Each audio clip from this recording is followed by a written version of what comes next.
এই পর্বে আমরা আলোচনা করব অবশ্যই একদিকে যখন কসবা কাণ্ডের পর কলেজে কলেজে টিএমসিপি নেতাদের দাদাগিরির অভিযোগ উঠছে, তারই মধ্যে গতকাল দেখা গেল একেবারে উত্তরপাড়ার তৃণমূল বিধায়ক, তার বিরুদ্ধে দাদাগিরির অভিযোগ, চিকিৎসকের বিরুদ্ধে রীতিমতো হুমকি হুঁশিয়ারি দিয়েছেন তিনি। এই নিয়ে যেমন আমরা আলোচনা করব, তার পাশাপাশি কিন্তু জড়িয়ে গিয়েছে গত কয়েকদিন ধরে কৌস্তব বাগচির নাম। বিজেপি নেতা, তাকে কিন্তু ফের পুলিশ থানায় তলব করেছে। কৌস্তব বাগচি আবারও সরব হয়েছেন এই নিয়ে, এবং অবশ্যই কলেজের প্রসঙ্গ যখন উঠলো, রাজ্যের বিভিন্ন কলেজের ছবি আমরা আপনাদের দেখাতে থাকি। আর আজ দেখাবো একেবারে কলেজের ইউনিয়ন রুমে একজন ছাত্রী, তিনি কিন্তু বিয়েই করে ফেলেছেন। পাশাপাশি দিলীপ ঘোষ 24 ঘন্টার মধ্যে আবারও বেশ খানিকটা ভোল বদল। কেন, নতুন করে আবার কি হলো, অবশ্যই আলোচনায় রাখবো। আমাদের সঙ্গে যারা রয়েছেন, প্রথমে পরিচয় করে দিই। ভাস্কর সেনারয় রয়েছেন, ডক্টর তন্ময় মুখোপাধ্যায়, সুব্রত দত্ত এবং অধ্যাপক রবীন্দ্রনাথ ভট্টাচার্য। সবাইকে স্বাগত জানাই আলোচনায়। শুরুতেই আপনাদের দেখাবো উত্তরপাড়া তৃণমূল বিধায়ক কাঞ্চন মল্লিক, তার বিরুদ্ধে কি অভিযোগ উঠল। সরকারি হাসপাতালে গিয়েছিলেন এবং সেখানে রীতিমতো দাদাগিরি করেছেন বলে অভিযোগ। স্কুল অফ ট্রপিক্যাল মেডিসিনের বিভাগীয় প্রধানকে হুমকি দেওয়ার অভিযোগ উঠেছে কাঞ্চন মল্লিকের বিরুদ্ধে। গতকাল তার স্ত্রীর দিদিমাকে ত্বকের চিকিৎসার জন্য নিয়ে গিয়েছিলেন স্কুল অফ ট্রপিক্যাল মেডিসিনে। তাকে নিয়ে প্রথমে চর্মরোগ বিভাগ এবং পরে মেডিসিন বিভাগে যান কাঞ্চন।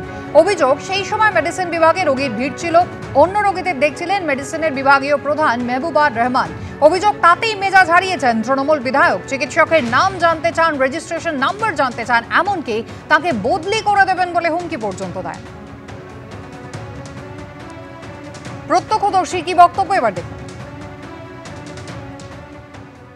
सर बात मान ही नहीं रही।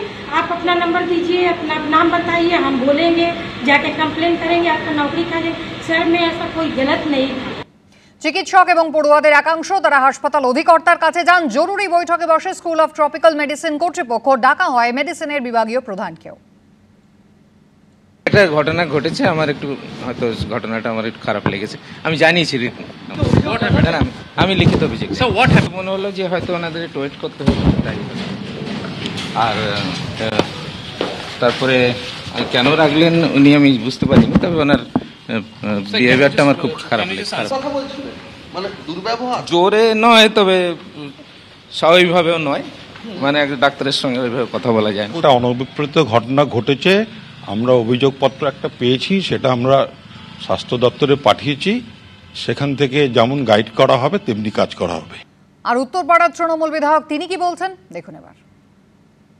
আমার 86 বছরের হুইল চেয়ারে বসা আমার দিদা শাশুড়ি ইট করিয়ে নিয়ম অনুযায়ী আমি গিয়ে দাঁড়িয়েছিলাম। ইউনিয়ন পেশেন্ট দেখার পর উনি যখন বললেন আসুন, আমি তখন দেখেছি, উনি দেখে বললেন আপনি স্কিন ডিপার্টমেন্টে তো দেখিয়েছেন, আপনি কেন আবার আপনি এখানে কেন পেলেন? আমি বললাম দেখুন তবু একবার আমার যখন রেফার করেছে দেখে নিন, প্রেশার ঠিক আছে কিনা, একটু প্রেশারটা যদিও দেখে নেন তাহলেও হয়। হঠাৎ উনি বলে কি না দেখবো সেটা আপনি ঠিক করবেন। একটা ওষুধ ছিল, আমাকে জিজ্ঞেস করেছে আচ্ছা এই ওষুধটা কি চলবে না বন্ধ করে দেবো।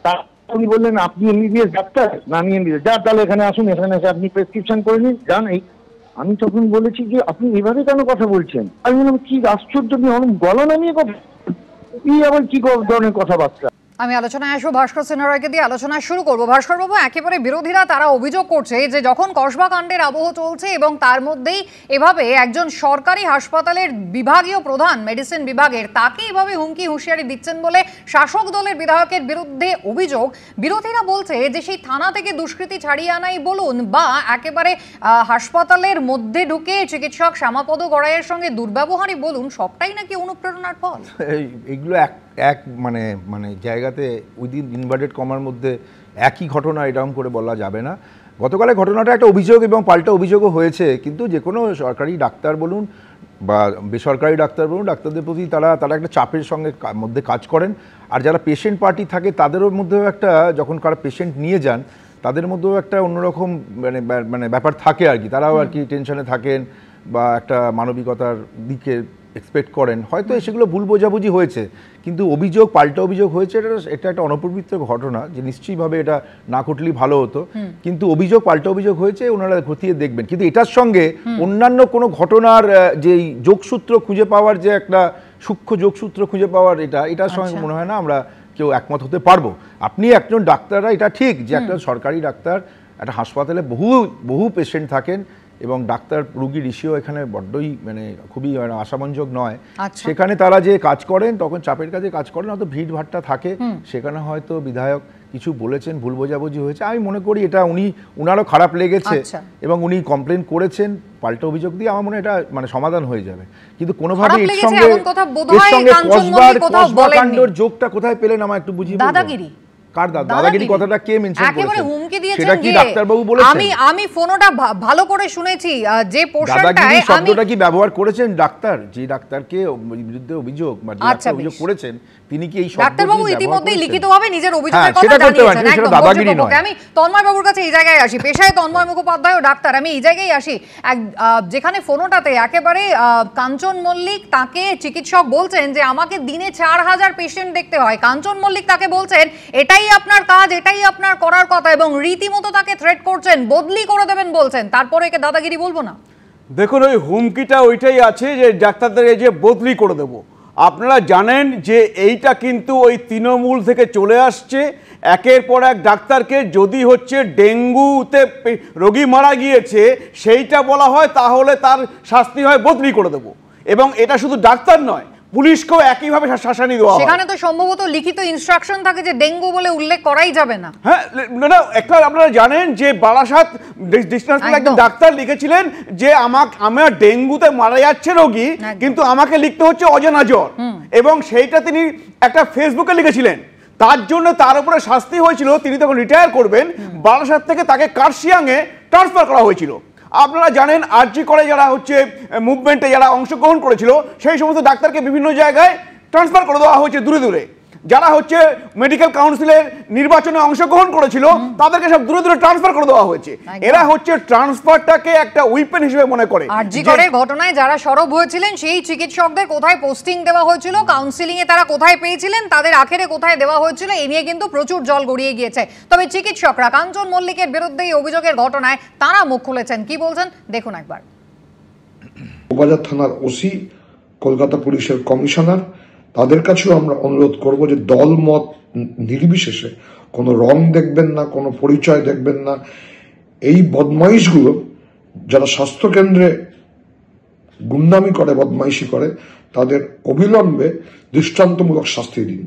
তা না হলে কিন্তু ভবিষ্যতে চিকিৎসকরা রোগীদের পরিষেবা দেওয়ার মতো জায়গায় থাকবে না। তৃণমূলের কালচার, যেটা তৃণমূল এই বিধায়কের মধ্য দিয়ে যেটা ফুটে উঠেছে, আমরা এই ঘটনার তীব্র নিন্দা জানাচ্ছি, প্রতিবাদ জানাচ্ছি, উচ্চ পর্যায়ের তদন্তের দাবি করছি এবং এই বিধায়কের বিরুদ্ধে আজকে আইনানুগ ব্যবস্থা নেওয়ার জন্য আমরা দাবি জানাচ্ছি, যাতে এই ধরনের ঘটনা আর হাসপাতালের মধ্যে না ঘটতে পারে। সুব্রত, আর 1 মাস হলেই কিন্তু আরজি করের সেই ভয়াবহ ঘটনার 1 বছর পূর্তি হয়ে যাবে, এবং সেই ঘটনার পর একেবারে উত্তরবঙ্গ লবির দাপটে বলুন আর চিকিৎসকদের থ্রেট কালচারই বলুন, তার পরবর্তী ঘটনাও তো আমরা দেখেছি। যারা যারা মুখ খুলেছিলেন এক একজন চিকিৎসককে ধরে ধরে বদলি করা হয়েছে। কাউন্সিলিং এর ক্ষেত্রে অনিকেত মাহাতো, দেবাশিসরা, তারা কোথায় পেয়েছিলেন, কোথায় পাঠানো হয়েছে। তাহলে এই থ্রেট কালচারের অভিযোগ একেবারে কি অস্বীকার করার মতো? এবং বিশেষত আমি মনে করিয়ে দেব, একেবারে মাত্র 3-4 দিনের মধ্যে যখন এই কসবা কাণ্ডে এত সরব হয়েছে রাজনৈতিক মহল, তারই মধ্যে সেই উত্তরপাড়া প্যারিমোহন কলেজ যেখানে অস্থায়ী কর্মী নিয়োগের অভিযোগ উঠেছে, কাঞ্চন মল্লিক কিন্তু সরাসরি নিজের দায় ঝেড়ে ফেলেছিলেন। দেখুন, এটা একটা মানসিকতা। তৃণমূল কংগ্রেসের নেতারা মনে করে সরকার আর দল এক, সরকারি কর্মচারী তারা ওদের সাবঅর্ডিনেট, ওরা যা খুশি তাই করতে পারে, এবং এইটা একটা ওপর থেকে নিচ অবধি নেমেছে। এবং এটা শুরু হয়েছে আমাদের রাজ্যের মাননীয়া তার আচরণের মধ্যে দিয়ে, যেটা তুমি বললে শুরুতে ভবানীপুর থানা থেকে আসামিদের ছাড়িয়ে আনা, এসপি গড়াইয়ের মতো ডাক্তার একটা অপারেশন করছিলেন, কেন অপারেশন টেবিল ছেড়ে উনি চলে আসেননি সেই অপরাধে হচ্ছে গিয়ে ওনাকে ট্রান্সফার করে দেওয়া, ওনাকে বসিয়ে দেওয়া, এইসব যে কাজ উনি শুরুতে করেছিলেন, এর মধ্যে দিয়েই গোটা তৃণমূলের রন্ধ্রে রক্তে উনি এইটা বার্তা দিয়েছিলেন, পৌঁছে দিয়েছিলেন যে সরকারি কর্মচারী, সেটা পুলিশ হতে পারে, ডাক্তার হতে পারে, অন্য কেউ হতে পারে, এরা আমাদের সাবঅর্ডিনেট। না হলে পরে রাইটার্স বিল্ডিংয়ে দাঁড়িয়ে দলবদলের পতাকা বিনিময় করেছে পার্থবাবু, সেটা কোনো দিন হয়? রাইটার্স বিল্ডিং একটা সরকারি জায়গা, সেখানে কে কোন দলের থেকে কোন দলে যাচ্ছে পতাকা দেওয়া হচ্ছে ওখানে। এইসব কাজ তৃণমূল কংগ্রেসের পক্ষ থেকে করা হয়েছে। সেই অসুখ, সেই গভীর অসুখের বিরুদ্ধে হচ্ছে গিয়ে চিকিৎসা করতে হবে, সেই কারণে চিকিৎসকরা নেমেছেন। এবং এটা বুঝবেন যে এই রকম না, তৃণমূল কংগ্রেসের তো ভাগ করা আছে সাপদদের এলাকা ভাগের মতো, ওখান থেকে টাকা খায়, ভাবে যে ট্রান্সফার করে দিলে বোধহয় বাকি সব সমস্যার বেশ, সমাধান হয়ে যাবে। আমি একবার এই threat দেখাই দিয়ে শশী পাজা মানুষকে- রাজ্যের মন্ত্রী তিনি কি বলছেন, এই ঘটনার কড়া নিন্দা তিনি করেছেন, দেখুন একবার। আমরা তীব্র নিন্দা জানাই। আমরা মনে করি ডাক্তার কিংবা যে কোনো স্বাস্থ্যকর্মীর সঙ্গে কোনো রকম দুর্ব্যবহার যেন কেউ না করে, এবং এটা খুবই দুর্ভাগ্যপূর্ণ বিষয় যে একজন জনপ্রতিনিধি তিনি স্কুল অফ ট্রপিক্যাল মেডিসিনের যিনি হেড অফ ডিপার্টমেন্ট আছেন ডক্টর রহমানের সঙ্গে একটা অভব্য আচরণ করেছেন। তার তীব্র খণ্ডন করি, আমরা নিন্দা করি প্রোগ্রেসিভ হেলথ অ্যাসোসিয়েশনের পক্ষ থেকে। প্রগ্রেসিভ হেলথ অ্যাসোসিয়েশনের জন্ম কিন্তু মনে রাখতে হবে এই আরজিকর ঘটনার পরপরই হয়েছিল, কিন্তু শাসক হোক বা বিরোধী এই শাসানি কাণ্ডের নাম জড়িয়ে যাচ্ছে কিন্তু একের পর এক নেতার। আপনাদের দেখালাম তৃণমূল বিধায়ক, তারপর এবার দেখাবো বিজেপি নেতা কৌস্তব বাগচি। একেবারে একজন রোগী মৃত্যুকে কেন্দ্র করে ব্যারাকপুরের একটি হাসপাতাল, যেখানে তিনি চিকিৎসক, নার্স, স্বাস্থ্যকর্মীকে শাসানি দিয়েছেন, আর এবার সেই ঘটনায় ফের একবার তাকে তলব করেছে পুলিশ। আদালত থেকে জামিন নেওয়ার পর ফের একবার মোহনপুর থানা তাকে তলব করেছে।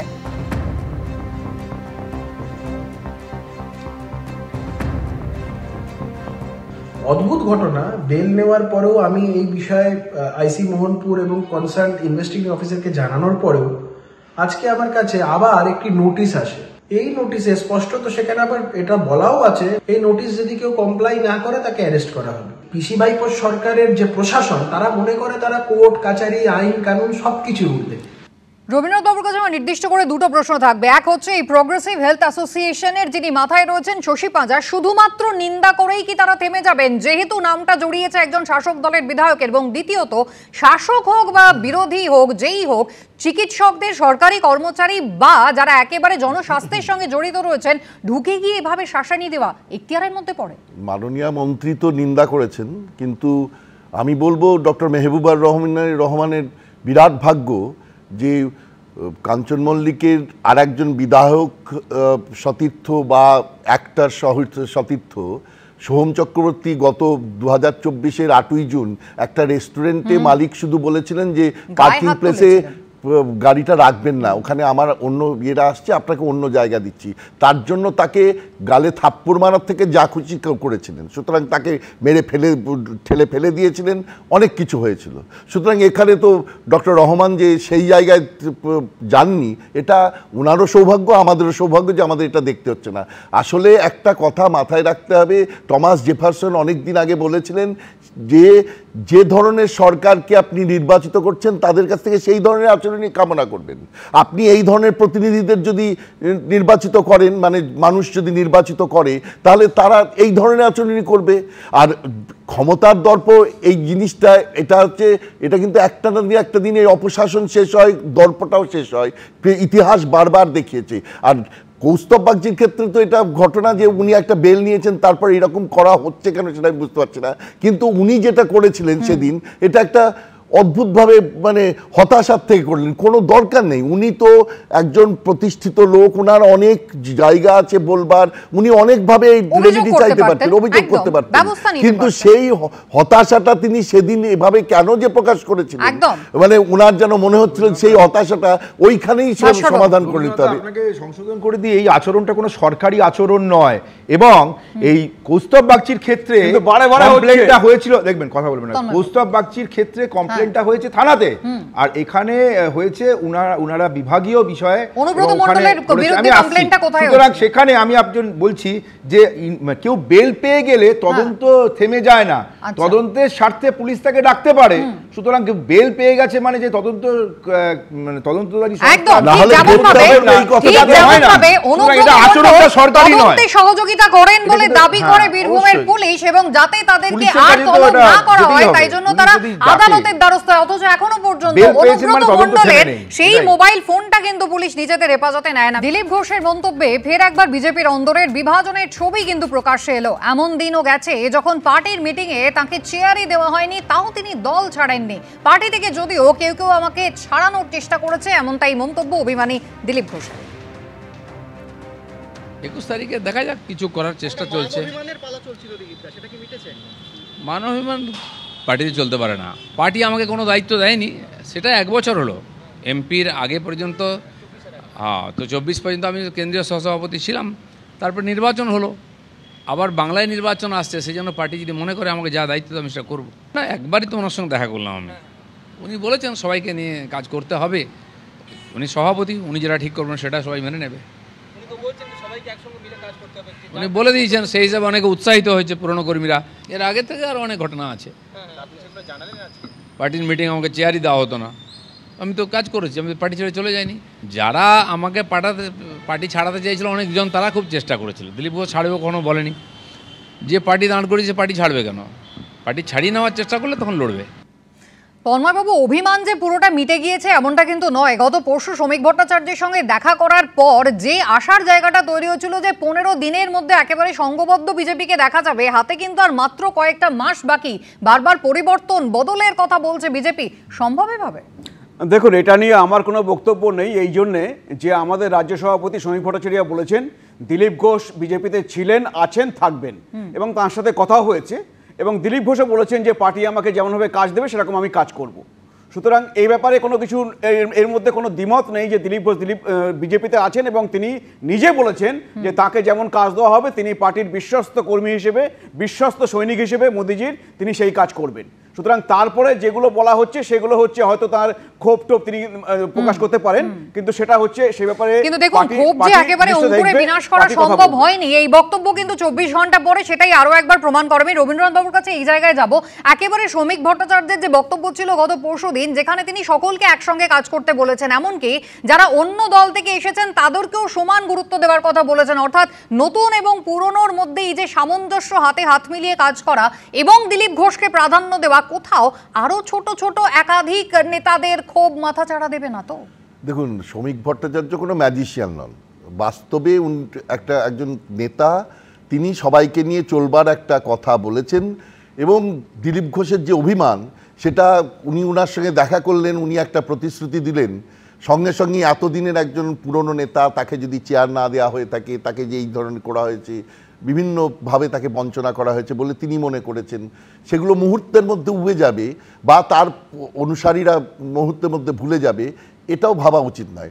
তবে এটা ঘটনা যে শ্রমিক ভট্টাচার্য সবাইকে নিয়ে চলবার একটা চেষ্টা করেছেন, এবং দিলীপ ঘোষ নিজেও বললেন যে এতে পুরনো কর্মীরা খুব উৎসাহিত বোধ করেছেন, এবং আগে দেখা যাক কিভাবে চলে। অর্থাৎ উনিও ওয়েট অ্যান্ড ওয়াচ পলিসি নিচ্ছেন, যাতে উনি মনে করছেন যে এই বিভেদটা ধীরে ধীরে মেটানোর চেষ্টা এই সভাপতি করবেন। সুতরাং রাজ্য সভাপতির ভূমিকা আগামী কিছুদিন খুব ইম্পর্টেন্ট। তিনি কিভাবে এই বিষয়গুলো মেটাতে চাইছেন সেইটা দেখার দরকার। আমি ভাস্করবাবুর কাছে এই জায়গায় আসবো। এই যে একটা জল্পনা, যেটা বাতাসে গুঞ্জন, যেটা বারবার শোনা যাচ্ছিল যে হয়তো দিলীপ ঘোষ তিনি অন্য রাজনৈতিক দল করতে পারেন, হয়তো তিনি বিজেপি ছাড়তে পারেন, হয়তো তিনি তৃণমূল কংগ্রেসে যেতে পারেন।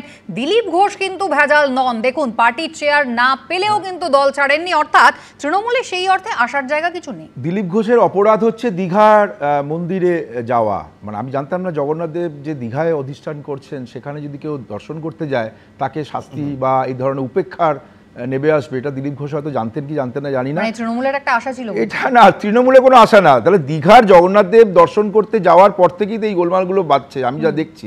ওটা তাদের দলের নিজেদের মধ্যে ব্যাপার, কিন্তু দীঘার জগন্নাথ দেব দর্শনে কি কোনো বাধা সৃষ্টি করার ক্ষেত্রে বা যাওয়া যাবে না এরকম কোনো কি স্ট্রিকচার দিয়েছেন নতুন সভাপতি, সেটা জানার ইচ্ছা থাকলো। আমার কথা হচ্ছে তৃণমূল এতে খুশি। তৃণমূলের এখানে কোনো বিষয় নয়। আজ এখানে দীঘাতে জগন্নাথ মন্দির দেখতে গেছে, সেখানে মমতা বন্দ্যোপাধ্যায় ছিলেন, তাকে রিসিভ করেছেন, তার সঙ্গে কথাবার্তা বলেছেন, সেই অপরাধেই তিনি অপরাধী হয়ে উঠেছেন, এটাই তো মনে হচ্ছে। একদম সুব্রত দা, তাহলে সেই অর্থে তৃণমূল কংগ্রেসের আপাতত স্বস্তির কোনো জায়গা নেই। দিলীপ ঘোষ কিন্তু দল বদলাচ্ছেন না, অভিযোগ, ক্ষোভ, অভিমান যতই থাক না কেন।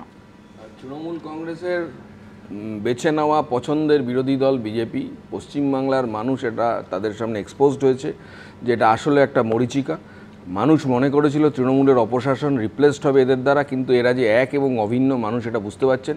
ফলত দিলীপবাবু কোথায় থাকছেন, কোথায় থাকছেন না, কোথায় যাচ্ছেন সেটা ওনার ব্যক্তিগত ব্যাপার। আর রাজনৈতিক দল হিসেবে অপ্রাসঙ্গিক হয়ে যাবে বিজেপি, সেটা হচ্ছে গিয়ে পশ্চিমবাংলার মানুষ আগামী ভোটে সেটা করে দেবে। ফলে দিলীপবাবু কোথায় থাকলেন ইম্পর্টেন্ট নয়। বিপ্লবীদের এবার সন্ত্রাসবাদী আখ্যা দেওয়া হলো। বিদ্যাসাগর বিশ্ববিদ্যালয়ের ইতিহাসের পরীক্ষা, তার প্রশ্নপত্র ঘিরে এবার নতুন বিতর্ক। গতকাল স্নাতক স্তরে ষষ্ঠ সেমিস্টারের ইতিহাসের পরীক্ষা ছিল। 1931 থেকে 1933 এই 3 বছরে মেদিনীপুরে বিপ্লবীদের হাতে খুন হন 3 জন ম্যাজিস্ট্রেট। মেদিনীপুরের 3 জন জেলা ম্যাজিস্ট্রেটের নাম করো যারা সন্ত্রাসবাদীদের দ্বারা নিহত হন। বিদ্যাসাগর বিশ্ববিদ্যালয়ের ইতিহাসের এই প্রশ্নপত্র সামনে আসতেই শুরু হলো বিতর্ক। প্রশ্নপত্র দেখতে পাচ্ছেন, 12 নম্বর প্রশ্ন, মেদিনীপুরের 3 জন জেলা ম্যাজিস্ট্রেটের নাম করো যারা সন্ত্রাসবাদীদের হাতে খুন হন। বিদ্যাসাগর বিশ্ববিদ্যালয়, সেখানে প্রশ্নপত্রে এমনটাই উল্লেখ।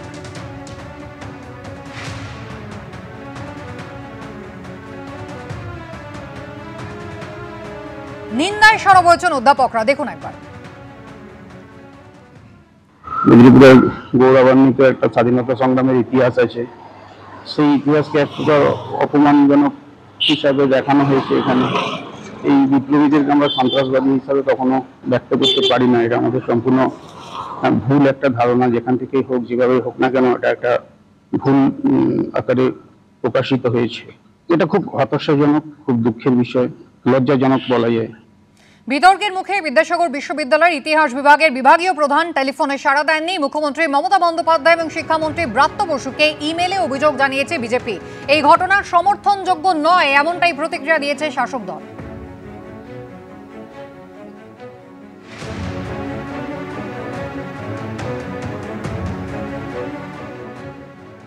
বিদ্যাসাগর বিশ্ববিদ্যালয়ের ইতিহাসের 6ষ্ঠ শ্রেণীর যে প্রশ্ন 12 নম্বর দাগ, সেখানে সরাসরি মেদিনীপুরের স্বাধীনতা সংগ্রামীদের সন্ত্রাসবাদী বলা হয়েছে। তারা স্বাধীনতার জন্য নিজের প্রাণ দিয়ে দিয়েছেন, তাদেরকে আজকে সন্ত্রাসবাদী বলা হচ্ছে। অর্থাৎ স্বাধীনতা সংগ্রামীদের ভুলিয়ে দেওয়া, তাদের কালিমালিপ্ত করা, তাদের যে অবদান আর সেটাকে নোংরা করা, ঘৃণ্যর যে চক্রান্ত চলছে তৃণমূলের পক্ষ থেকে, তার নিদর্শন হচ্ছে এটা।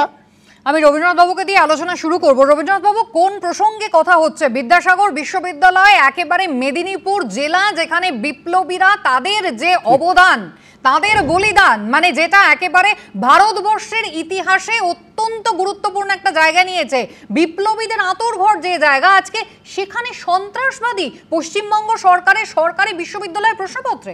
হ্যাঁ, বার্জ, প্যাডি এবং আরেকজন জেলা শাসককে পরপর মেরে দিয়েছিল এবং সারা বাংলার ইতিহাসে, ভারতের ইতিহাসে এটা একটা গৌরবময় গাথা। অথচ অত্যন্ত নিন্দনীয় ব্যাপার যে তাকে এরকমভাবে তুলে ধরা হলো সন্ত্রাসবাদী হিসেবে।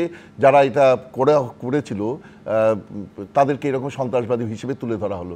বস্তুত আমার যেটা মনে হয়, এটা করেছে একটা গুগল ট্রান্সলেট করেছে। গুগল ট্রান্সলেট করে বাংলা, ইংরেজি থেকে বাংলা ট্রান্সলেট করতে গিয়ে এই বিপদ হয়েছে। কিন্তু সেখানে তো একটা চেক থাকে, মডারেশন বোর্ড কি করছিল, সেই মডারেশন বোর্ডে এই ডিপার্টমেন্টের মানে বিদ্যাসাগর বিশ্ববিদ্যালয়ের স্নাতকোত্তর বিভাগের বিভাগীয় প্রধান এবং আরও অ্যাটলিস্ট 2 জন টিচার থাকেন। তারা কি করছিলেন? তারা এগুলো দেখেননি। তার মানে হয় তারা ইন্টেনশনালি দেখলেন না, অথবা তারা অনবধানজনিত ত্রুটি।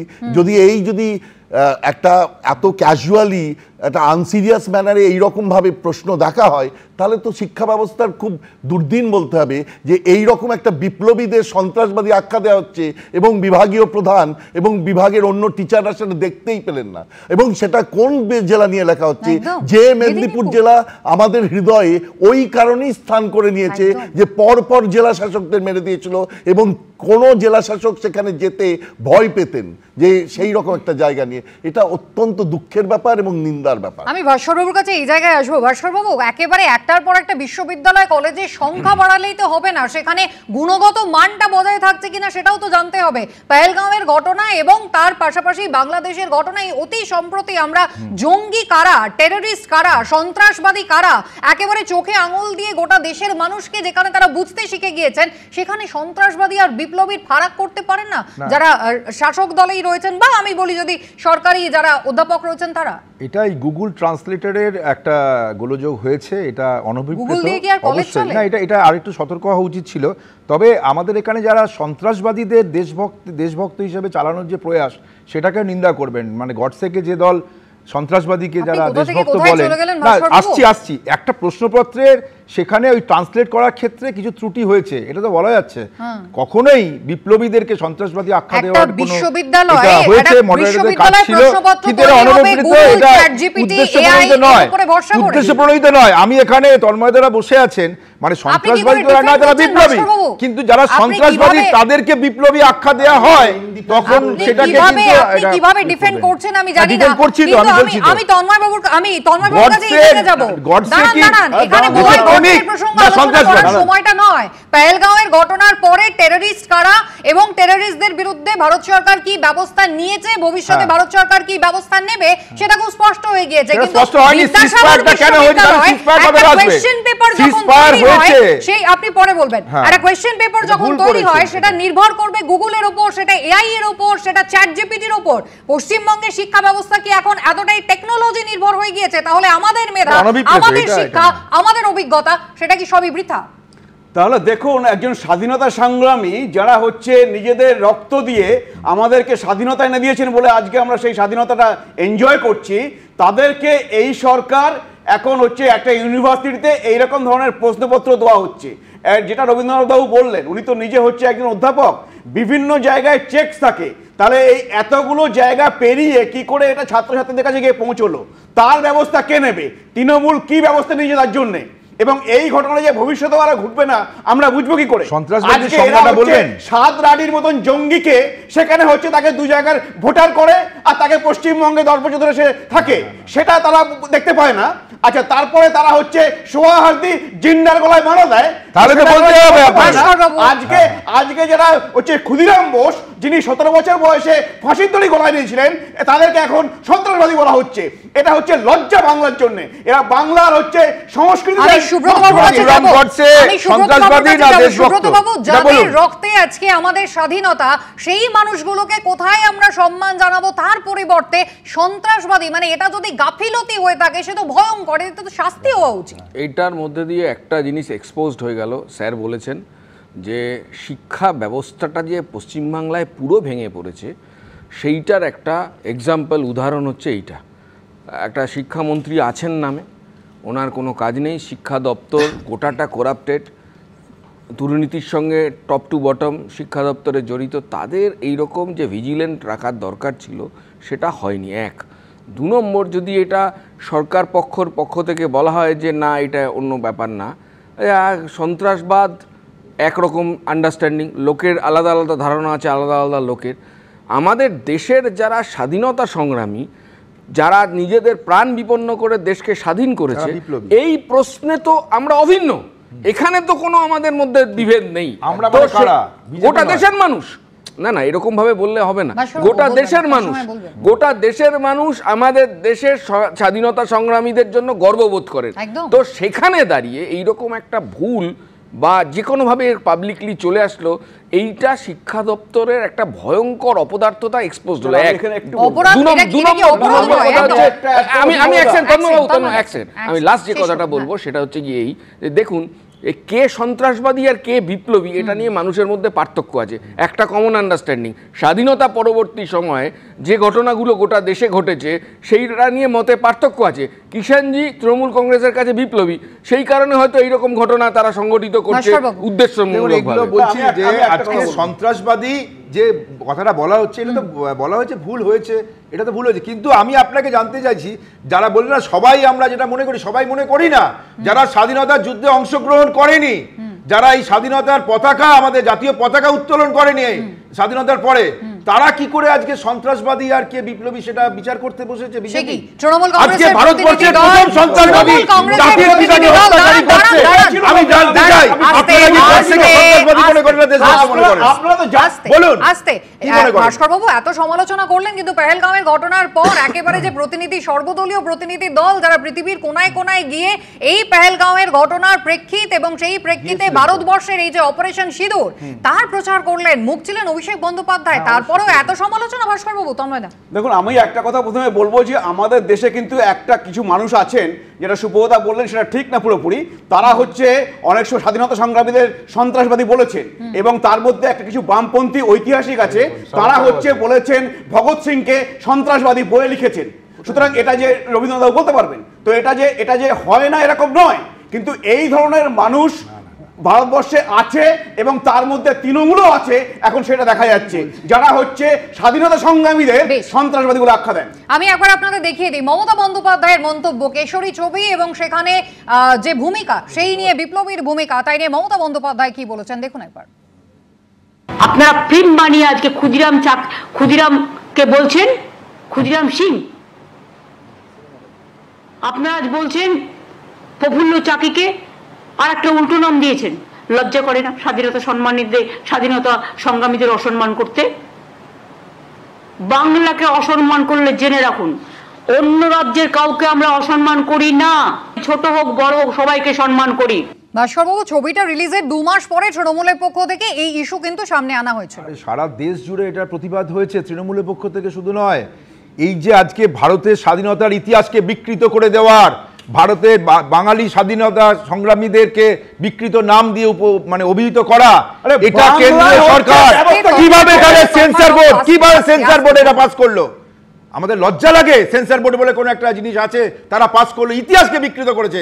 যারা ভারতের স্বাধীনতায় অংশগ্রহণ করেনি, যারা সন্ত্রাসবাদীদের পক্ষে, যারা জাতির পিতাকে হত্যা করেছে, যারা ভারতের জাতীয় পতাকা উত্তোলন করেনি, তাদের কাছে আমি একবার স্যারের কাছে যাই। রবীন্দ্রনাথ বাবু, একেবারে একটা ছবি রিলিজের 2 মাস পরে যখন ইস্যুটা নিয়ে আবার সরব হওয়া হলো, তাহলে কোথাও সেটা তো একটা নেগেটিভ পাবলিসিটি।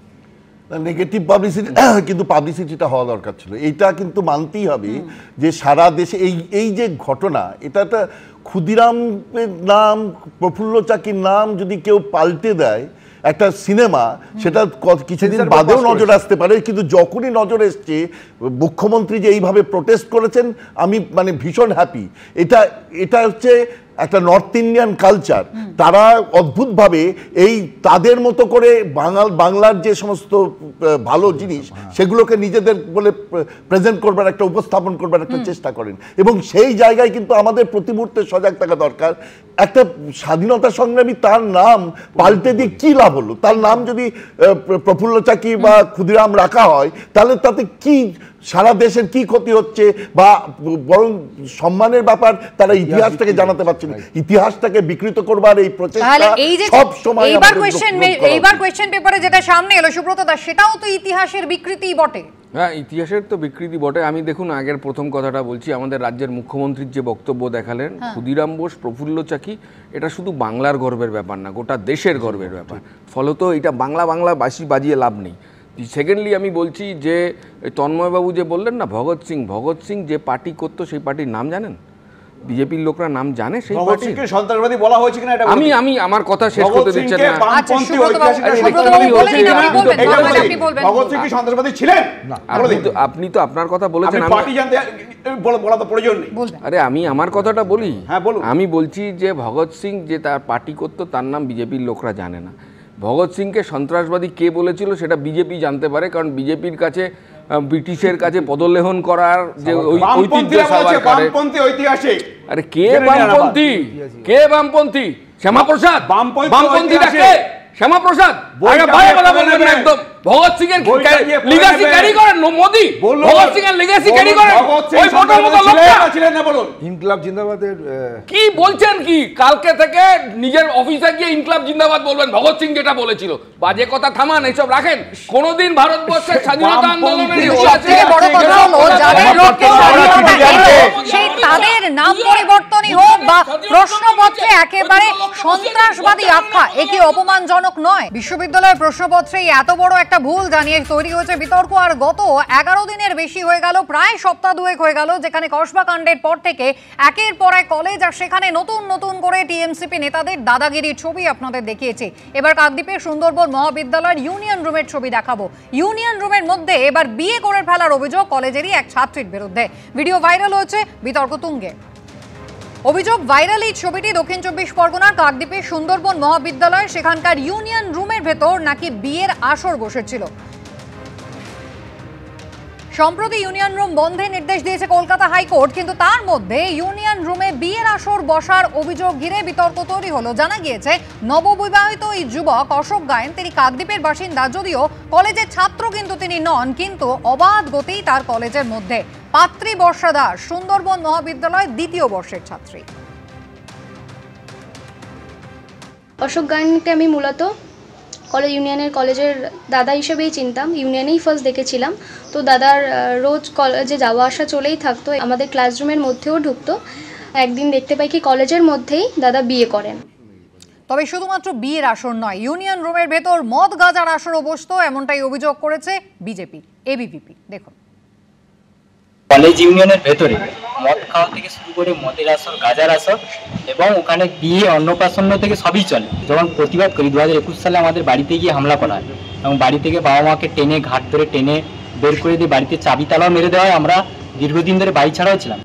ভাস্করবাবু, এতদিন ধরে অভিযোগ আসতো যে তৃণমূল সরকার ক্ষমতায় আসার পর ক্লাবগুলোকে অনুদান দেওয়ার পর সেখানে যেখানে খেলাধুলো হওয়ার কথা সেখানে বিয়ে বাড়ি ভাড়া দেওয়া হয়, মুখে ভাত হয়, শ্রাদ্ধ বাড়ি হয়, শেষে এবার কলেজের ইউনিয়ন রুম সেটাও বাদ গেল না। একটু বলি, ছোটবেলায় আপনারা হয়তো অনেকেই পড়েছেন যে বিজ্ঞান আশীর্বাদ না অভিশাপ। আজকে বলতে ইচ্ছে করছে সোশ্যাল মিডিয়া বা প্রত্যেকটা মানুষের হাতে মোবাইল ফোন, তারা রিপোর্টার না তারা ফটোগ্রাফার, এটা আশীর্বাদ না অভিশাপ।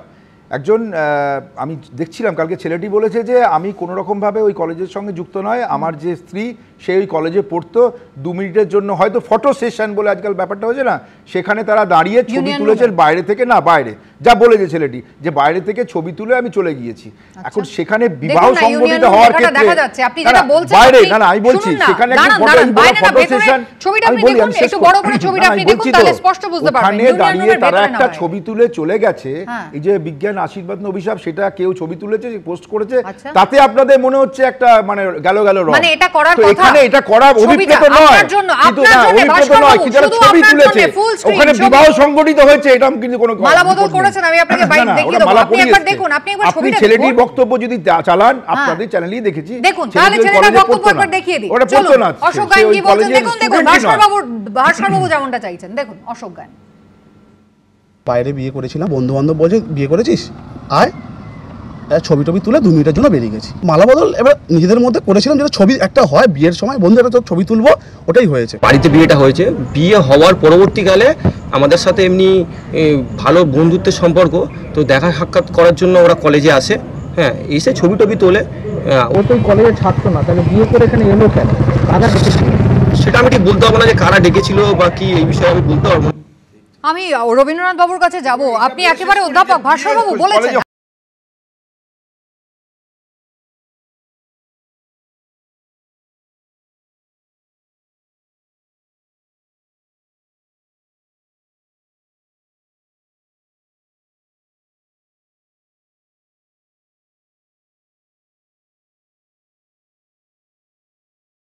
প্রশ্ন উঠবে না। মানে ইউনিয়ন রুম তো এখন পরিষ্কারভাবে স্বেচ্ছাচার, স্বৈরাচার, ব্যভিচারের জায়গা। গোটা পশ্চিমবঙ্গ জুড়ে তাই হচ্ছে। নাহলে প্রথম কথা হচ্ছে, একটা ছেলে যে নিজেই বলছে আমি ওই কলেজের ছাত্র নই, সে ওই কলেজে ঢুকলো কি করে? সে তার সমস্ত, আপনি ঢুকতে যান তো